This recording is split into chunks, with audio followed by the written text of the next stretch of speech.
So thank you, beloved, each and every one that is tuned in. We welcome everybody as we're going to first participate in the table of the Lord, and then we're going to proceed with the teaching this morning, the message. So as we prepare our hearts, I just want to read the scripture because it is so important to remember. And when I was preparing for the service, I was just thinking again what the Bible teaches us about the human condition, and that we are so short-sighted. We forget easily. We must always be reminded. And so we're going to speak about that a little later, but it is so important to know that if God doesn't tell us to remember, we seem to forget. We seem not to take something serious. So God has to, as He commands and instructs us, He has to put things in place to help us so that we continue and not fail in our commitment to remember the Lord Jesus Christ and this glorious work of salvation. So in 1 Corinthians 11, verse 24 and 5, that's the two verses that I want to just read. And when he had given thanks, he broke it and said, "This is my body which is for you. Do this in remembrance of me." And in the same way he took the cup also after supper, saying, "The cup is the new covenant in my blood. Do this as often as you drink it in remembrance of me." And I've spoken so much and so many times on this word remember. But the more I read the text and the more I study the complete word of God, I do realize that it is in God. God's wisdom is displayed in almost everything. When we look at the table of the Lord, if Christ did not say in the beginning that when you're going to gather, remember me, we would have failed. And what does remembrance mean here? It means now you must ask the question, what must I remember? And it is very straightforward. We must remember that you are where you are because someone gave his life up for you. So when you do reflection, when I look inwardly and I say, God, you have done an amazing work in me, then I must remember, how did it come about? I must remember that Christ died, He was buried, He rose again, He's seated at the right hand of the Father right now. And I must never cease to forget that. It mustn't slip my mind. And so the early church took it very seriously. And the very first thing after the day of Pentecost, at least on that specific day, the commitment, it was a general consensus by all the apostles to implement immediately this memorialization of the Lord Jesus Christ that no one must forget. If you are a Christian, you are obliged, you are instructed to always remember that you are a Christian only because of the death. Meaning that someone has purchased your freedom, given you life in abundance, because He offered Himself up. No man could, and no man was ever capable of doing what the Lord Jesus Christ did. And so this morning, as we remember the Lord Jesus Christ, what He has done, we do inner reflection. But then we say, after we've asked the question, why must I remember? And you've answered it now fully and comprehensively. Now you say, what does it mean then for me? What is the implication upon my life? It means I desire to live out and reflect outwardly the inner work that was accomplished in my life. That now I have received eternal life because of Christ. Now I must present Him in all that I do in humility and telling others that Christ died for me and He died for you. For each and every one that takes this to heart and realize that you are a Christian because of Christ. So may the Lord help us as we this morning, as we going to, let's rise, beloved. I just want to pray and then we're going to do the affirmation. Father God, we are so grateful that we can again this morning be reminded by the Word of God. Immediately it shows our shortcomings. Immediately it shows, Father God, that we are forgetful and that we might fail in our obligation to remember the Lord Jesus Christ.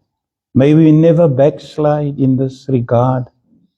May we never fail, Father God, to become short-sighted and not live out this expression of joy and gratitude that Christ died for us.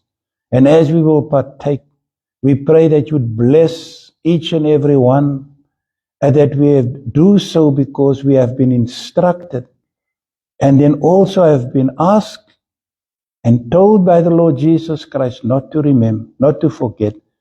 And help us that we will always remember this glorious work that was done so that we today can stand in freedom, receiving eternal life that lasts forever and ever, so that we can one day experience the ever-present God in reality. And we pray these things in Jesus' name. Amen. And so, as we're going to eat, we say that this is His body that was broken for you. Amen. This is His body that was broken for you. Let's eat.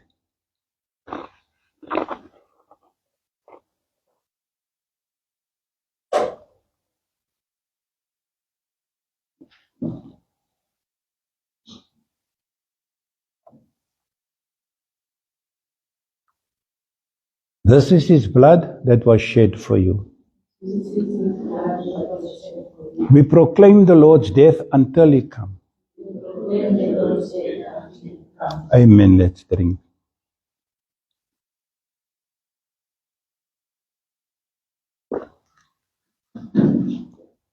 Thank you, beloved. We will remember our Lord and Savior Jesus Christ.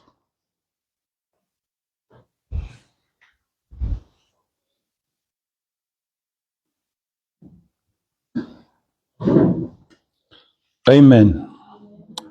Wonderful. Our scripture reading this morning will be 2 Peter 1. The first chapter of the second epistle of the Apostle Peter. We're going to look at these verses this morning from verse 1 to verse 13, but our emphasis for now will be first on the 4 verses, starting from verse 1 to 4. Let's read it. Simon Peter, if you have it, we're in the second epistle of the Apostle Peter, the first chapter. Reading from verse 1 to verse 4. Simon Peter, a bondservant and apostle of Jesus Christ, to those who have received a faith of the same kind as ours, by the righteousness of our God and Savior Jesus Christ. The second verse, grace and peace be multiplied to you in the knowledge of God and of Jesus our Lord. Verse 3, seeing that His divine power has granted to us everything pertaining to life and godliness through the true knowledge of Him who called us by His own glory and excellence. Verse 4, for by these He has granted to us His precious and magnificent promises, in order that by them you might become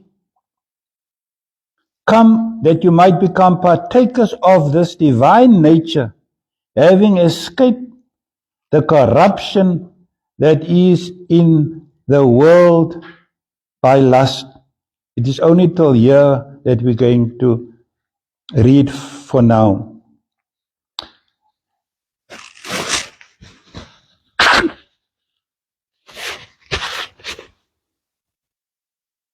Thank you, beloved. Let me just pray God's blessing over His word. Father God, we thank you this morning. Your word is precious, Father God. We cannot live without your word. That is what Jesus said. We shall not live by bread alone, but every word that comes and proceeds from thee. And so we see this morning, hear your word. We are challenged again. And we see this wonderful blessings, Father God, that you have afforded to us and given unto us. And we pray, Father God, for open hearts and minds that is receptive, and minds and a heart that is filled with good soil this morning, so that there would be a good produce that results from this word. Because the Bible says faith cometh by hearing, hearing the word of God. And so we pray, Father God, that all of us will receive a blessing, and that all of us, Father God, will take serious the word of God, so that we can live lives that is worthy, Father God, of being a Christian in Jesus' name. Amen. Beloved, as you know that for the past 3 times that I've preached, I've continued to emphasize, even in our prayer meetings, we taught, we spoke, we encouraged, we instructed, we tried to explain the importance of righteousness. And so this morning's message is a continuous, but just to show you the more practical side also, just as an encouragement for us to understand as Christians. And I've said that we saw the difficulty in the lives of many Christians that really not grasping and understand the doctrine of righteousness, and understand that yes, there is a righteousness that we receive, and it's in the first year. Peter speaks the same. Remember, these apostles, they do not contradict one another. They complement each other in all of their teachings. Simon Peter, a bondservant and apostle of Jesus Christ, to those who have received a faith of the same kind as ours, by the righteousness of God and Savior. He's in line with what Paul says. This righteousness that we receive from God on the basis of faith through our Lord Jesus Christ. The same thing that you find in Ephesians 2, that we have been saved by faith, by grace alone. And this righteousness we have obtained by God, not of our own works. We have been made righteous. So that's the one part of sanctification. That's our position. But then, after the Christian has been made righteous, he then has to live righteously. And this is where I see that if the Christian community can take this more serious, we would see a much better display of Christianity, of people that understand. We would be more acceptable. People would see us in a different light. There would be more integrity in the lives of Christians if we can live up to this part of righteousness. And it's in line with the doctrine of sanctification. We know what sanctification is. It means to be set apart. We are being set apart for God. And so the work that God starts, He sets us apart, and now we live a life of sanctified life, a set apart life from the world, and we are now progressively growing in our righteousness, meaning we become more righteous and we become more holy, because Romans 8 tells us that we are being conformed to Christ's likeness. That's why He called us. And so the life that we now live, we live a progressive, sanctified life in Christ. In other words, it is important for the Christian to understand that, yes, you have your position, you have been set aside by God, and you did receive your eternal salvation. But it does not end there. And any Christian, and this is the warning, any Christian that settles, and this is a big problem in many Christian circles, that the churches, they are just concerned about the person accepting Jesus Christ as Savior, and then they say the guy is safe. He has no need to worry, and we apply the same to even our children, and we say, no, they are safe because they've once made a confession and say, Jesus is their Lord, yes. And then they go and attend all the services of the Sunday services, and now and then a prayer meeting. And then we say that they are fine. And no, it's not fine. The Christian has not been called by God just to stay where they are and not growing any further. Once you became a Christian, you will naturally, because of this glorious work that is being done and accomplished in you, you will now honor God by living according to His commandments. You see, that is why you find some people are Christians, but they are too afraid even to mention the name of the Lord Jesus Christ. They cannot. Because they have a wrong understanding of Christianity. The Christian has been called, set apart. He is being displayed in Christ now, and the world see a different person. Something has happened in his life because he has now a master. His master is his Savior, the Lord Jesus Christ, and he desires to live daily now according to your new master. You are enslaved to Christ. That's what Romans teaches us. Not enslaved to sin any longer, but to Him who has set us free from sin. And so we live for Christ. And now, here the apostle says, to those who have received a faith that is of the same kind as ours. Also very important. We see this verse here, but there is much depth in this. We must understand what the apostle is saying. The apostle Peter is saying, I'm specifically speaking, and remember, we always say this, the Bible was written to the church, not to the world, not to people who reject Christ.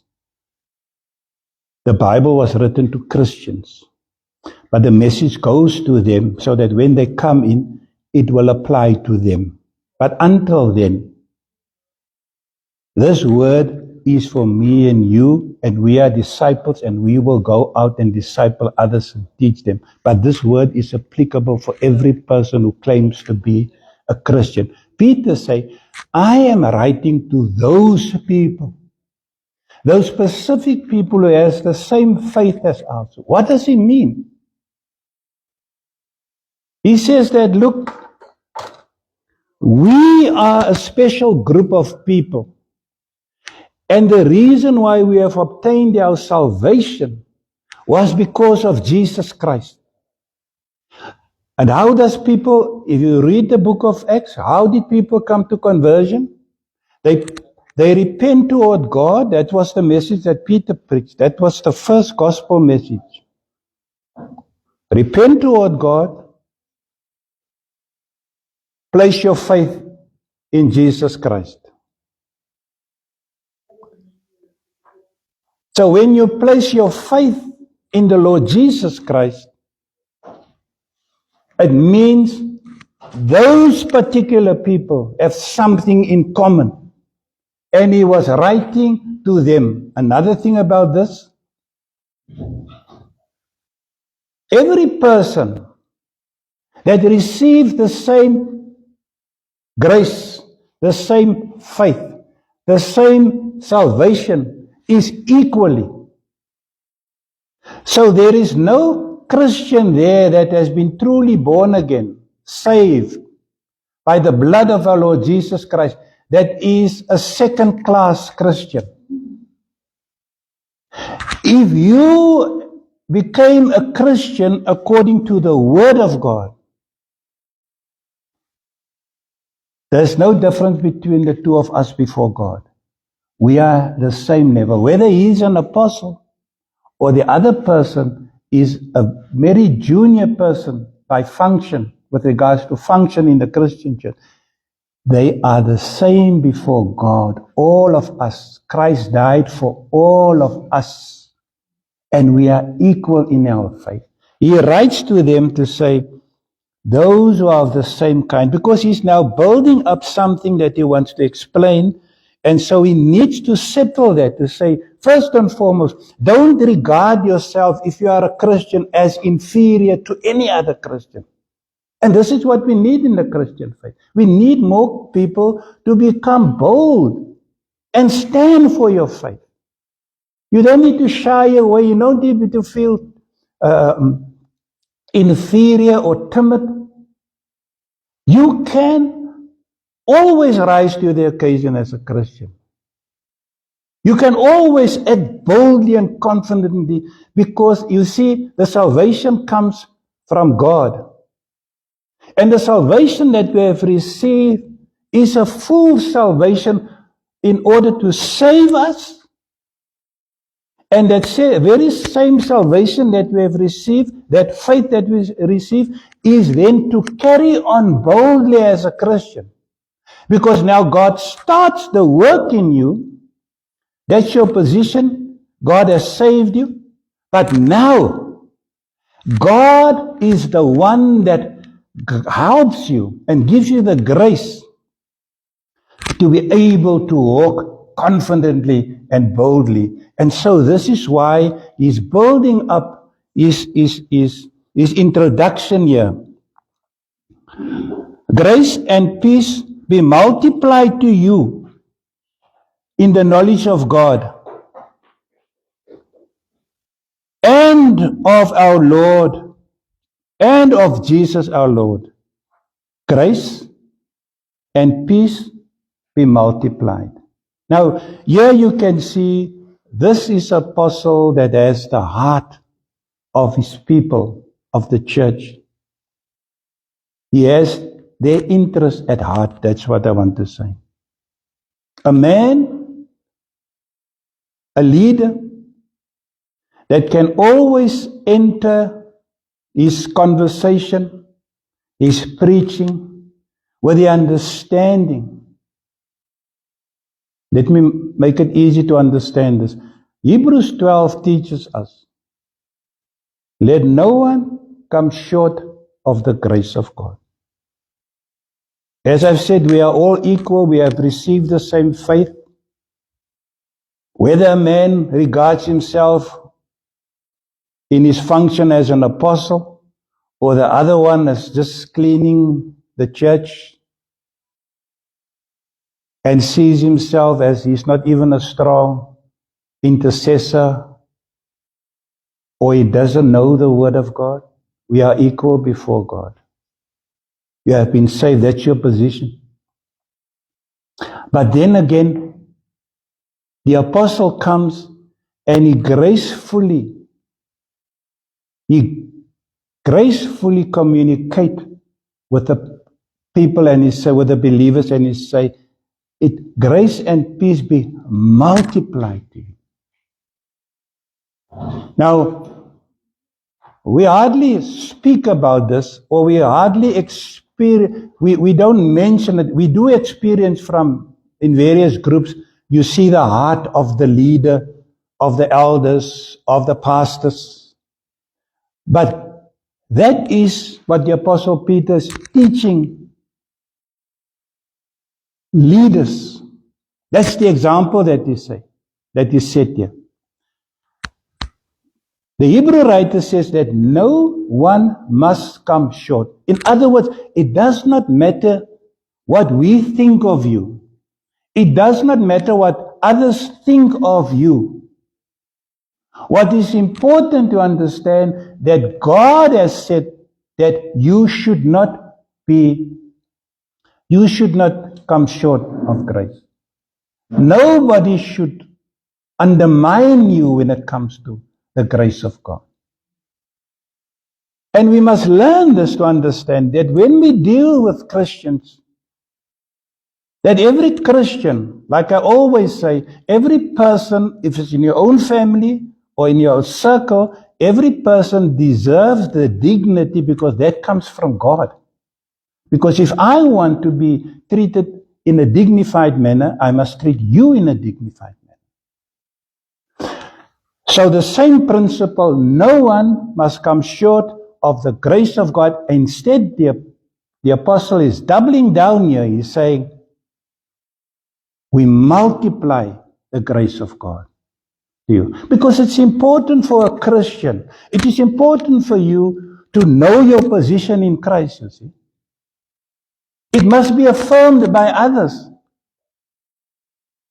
I cannot treat you as if I am saved and I'm on a different level than you, and you are just a minor. You are just down there. That's not the apostle's idea. He's to raise you up in Christ and to tell you and to look you in the eye and say that you have received the same faith that us. You don't need to feel inferior today. Grace is abundantly supplied to you. That's what his desire is for every Christian. And if Christians can be encouraged in this way and seen, and if you can raise up your heads and look the world boldly, then you will feel different, because you have been validated. You are seen by your fellow Christians as equal. That is what the apostle is doing here. Verse 3. Seeing that his divine power has granted to us everything pertaining to life and godliness. Let me just read that again. Seeing that his divine power has granted to us everything pertaining to life and godliness. You see how I am building this up out of the Word of God, because he prepared you for something. That is why the introduction is like this, to know you have received a faith, to know that there is sufficient grace for you. And now he wants to now start to get our attention to what is this about. Now this righteousness that you say, how must this righteousness be expressed in your daily life? Now he comes to the real matters now. He says, seeing that his divine power has been granted to us, he includes himself. He doesn't say to you, he says to all of us. You see what he's done here? This great apostle sees himself as one of the children of God and see that we are all equal before God. And now he says, you know what? We have received divine power from God. And he says that it has been granted to us.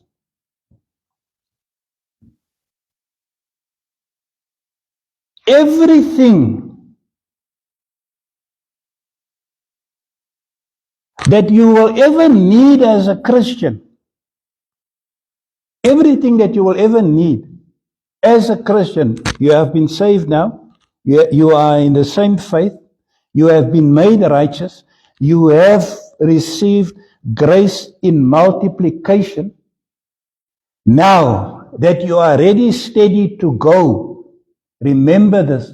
God has granted to each and every one of us divine power. What did this apostle said on the day of Pentecost? That we have received, what I'm saying is now actually a rephrasing of what the Lord Jesus Christ said, that they will receive, because this is what he knew, that Christ said that you will receive power from above. Power will be granted to you on the day of Pentecost, and it happened, and we saw the great revival. He was witness to that. And he says it has been granted to us everything pertaining to life and godliness. In other words, how a Christian will conduct his life, his conduct. And how a Christian now has to live as a godly person has been granted to you through the true knowledge of him who called us by his own glory and excellence. Now, remember what salvation is. We have agreed. We all agree with the Word of God. No matter which side of mainly the evangelical church, we all agree that we have been saved by faith. We have been saved by grace. So that's the work of God. So he says, when God saved you, God has also granted you. God has made it for you possible because he has provided you. Now, when you read the book of Ephesians 1, you will see that we have received, it's the same thing. All spiritual blessings, it comes from God when we got saved. When we receive our salvation, we have received true knowledge of him who called us by his own glory and excellence. His own glory and excellence. So the Christian, and this is why I'm emphasizing the fact that when you become a Christian, it is not God's intention, it has never been, for you just to say, I've received the faith, I've been made righteous, so I'm happy with myself. No. The Christian must become useful toward God in service and to his fellow men. So we have received everything pertaining to life, our conduct. Now he's gonna explain to us further down now. But I'm just explaining to us now that you as a Christian have received everything. And there is no excuse for a Christian to stay stagnant, to come to faith, and there's no spiritual growth in your life. That means there's something wrong. You have to say, yes, thank you for the salvation. Thank you that I'm equal to any other person. And look, the benefit of understanding that you have received the same faith. Even if a guy performs how many miracles, even if a guy leads thousands of people to make the confession, the profession, to come to conversion, there is no difference between it. Is only His grace that you have received, His function, in His function. But further on, you are the same. You don't need to feel that you cannot do what somebody else do. Everything is given because God has granted you specific gifts. And it is time for the Christian to rise up and ask, what has God given me? And if He has granted me everything pertaining to life and godliness, it means there needs to be an accountability. There needs to be a responsibility. For by these, verse 4, He has granted to us His precious and magnificent promises, in order that by them you might become partakers of this divine nature, having escaped the corruption that is in the world. Beloved, as I've said now, He used the word again, granted, in verse 3. His divine power is granted to us. It means it comes from God. Verse 4, for by these He has granted again. It comes from God. His what? His precious and magnificent promises. Ephesians 1, if you can just read Ephesians 1 and see all the, let me just quickly go there and show you before I'm ending.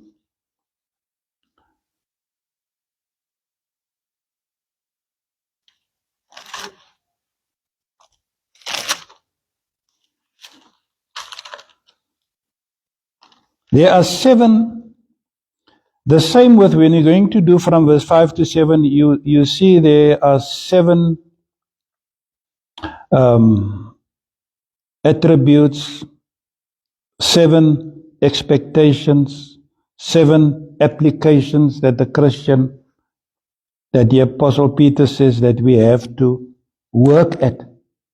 Means righteous acts that we must perform. Now look here in Ephesians 1, verse 3. He blessed us. Right? Verse 4. He chose us in Him before the foundation of the world, that we should be holy and blameless. Verse 5. He predestined us to the adoption as sons. Verse 7, in Him we have received redemption through His blood. Verse 9, He made known to us the mystery of His will. Verse 11, we have obtained an inheritance, having been predestined according to the purpose, to His purposes. Verse 13, in Him you were also, after listening to the message of the truth, the gospel of your salvation, having also believed, you were sealed. You were sealed with the Holy Spirit of promise. The Holy Spirit was also a promise. Remember what the Lord Jesus Christ said? It is imperative that I should go. I must go. You will be in a very disadvantaged position if I don't go, because when the Holy Spirit comes, He will then, and He gives a list of things. You can read it in John 14 to 16. That He will guide us in truth. He will disclose to us all that is of Christ. That's the promises of... Now all this work that the Bible says that God has given, all these promises is brought to us, is given to us through the Holy Spirit. We are not able to perform these tasks in the absence of the Holy Spirit. Now look here, I just want to name it again, the spiritual blessing. He blessed us, He chose us, He predestined us as the adoption, us to adoption as sons. He redeemed us. He made known to us the mystery of His will. We have obtained an inheritance. We have been sealed with the Holy Spirit of promise. So how can a Christian not be actively engaged after what God has done in your life? Can you see that when a person says saved, but there's no difference in the life of the Christian? When somebody in your home, when somebody at work, when people in your social circle cannot say anything about your Christian behavior, your conduct, there must be something wrong. Because God has then granted us. So naturally, when God has granted us, if we have received your salvation according to the Word of God, there needs to be a reaction in response to the work that God has done, because He has then empowered you. It means that if God has blessed you with the spiritual blessings, it means every person that understands what God has done for you, there will be a positive reaction and there will be accountability. But how many people do we see, they claim that they have received the Lord Jesus Christ as their Savior, as it's always being said, but then you don't see anything in their life. Now we are all weak. That we must remember. We are all weak to a certain degree. All of us. I have many weaknesses. I also struggle. But that is why the Word of God says, God has granted to us. He has given to us by His divine power, has granted to us all these things so that we must do something. Now this, for me, again explains the sovereignty of God and the human responsibility of man. God grants you the salvation. God gives you everything that you will need to be a successful Christian in your life, whether it's at home, before God, at work, amongst people, in the church. God has granted you, have saved you. But then human responsibility comes in. What are you going to do about it? What are we doing about it? Is there a change in your life that people can say, truly, that person, God has done something in his life. That is how he was, but that is how he is now. There's a difference. Because what does Peter say? And I want to end with this last part that is Peter's writing here. Let me read the verse so that we can just concentrate on the last statement of this verse. For by these he has granted to us his precious and magnificent promises, in order that by them you might become partakers of the divine nature. You see there, we become a partaker. God in his sovereignty has granted, he has done what he promised to do. He promised to send a Savior to save you. He promised you that he knew you before you were born. He promised that in eternity past, he has predestined for you to be saved. He has then further promised that he will give you everything that you will need as a Christian to live this life strong and courageously, because you will do it by the power that he has granted to us. The gifts that you have received comes from him. But now he says you must become a partaker. And this is where human responsibility comes in. And this is where we fail the test, because remember, God is perfect. Everything that is done is perfect and well. The problem lies with us as struggling Christians, that we must take heed of the text.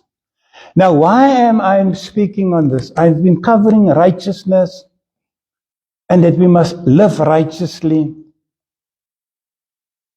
I'm saying this because we live in an age where we really now need to see Christians rise to the occasion. We really need to see, because if you look at, and our time is coming, I read a lot about what is going on, especially in the European nations, because that gives an indication what will happen to us in South Africa. If you read now and you look at places like London, England, people tell me that came from there, that talk to me, you will be shocked. The Christians is timid. The Christians, the Muslims has taken over. Even in government they are taking over. The same thing is happening in America. Because the Muslim comes in and they come in boldly and they stand for what they stand. And they will not give way. They will not sulk. They will fight you. What does a Christian do? We start to lose we lose our confidence. We're afraid. We act in a manner that people can see that we are easily intimidated. We give way. We don't want to stand firm. And so what is happening in the world? Because Christians fail to do their human responsibility in acting righteously before God, the nations of the world take over. The religions of the world take over. And the Christian church becomes just a shadow of its former glory. And what are we going to do about it? Now, we're not going now to London and going to bring change there. We're in South Africa. And we must do change and bring about change and show this Christian posture that is desired from us in your community, starting right in your home before your family, with your neighbors. Become bold. Know that God has granted you everything pertaining to life and godliness. And the apostle says to Timothy that godliness is not only benefit for this life, but also for the life hereafter. That is why you start to live a godly life now, because you have the benefit in the life hereafter. Your godliness is going to make that you will reign with Christ forever. That's why you start with godliness here. You practice and you train to be a godly person in this life. And just in conclusion,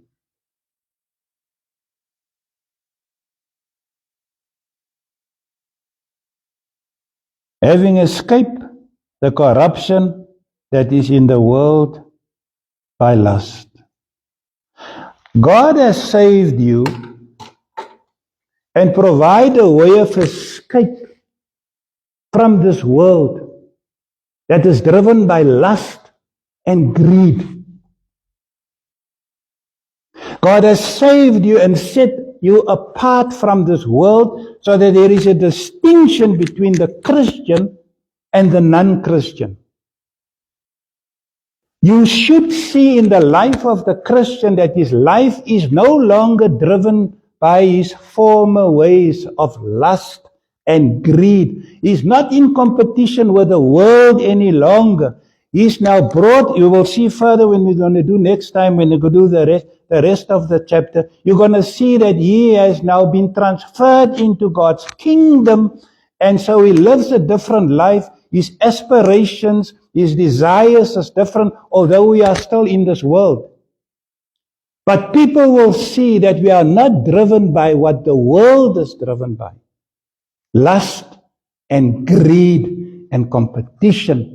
And you find that so many Christians and churches want to go and compromise with the world, compete with the world, where the question is, if you want to really ask the question, is then, how does that fit in with a person that has received the same faith as the apostles, that lived the same life, that is supposed to live the life by example, the example that was set by the apostles, and what are we seeing in the lives of the Christians today?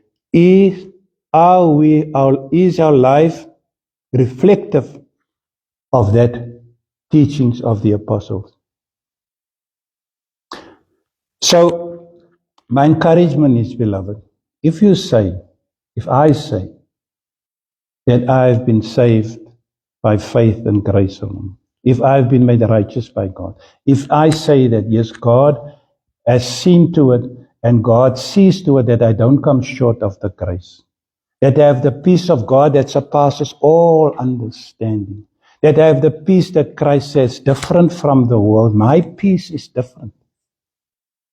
And if you have received everything that God has granted you pertaining to life, to how to conduct your life in righteousness and in godliness, knowing that God has saved you from the corruption of the world, shouldn't there be a visible difference in the life of the Christian? That's my challenge to you this morning. That's a challenge to me. Otherwise, it's going to show us. Now, the end of that, if you want to understand what he's saying there, and let me just read it and then I'm done. He says you are corrupt. The last part of that verse is, having escaped the corruption that is in the world by lust.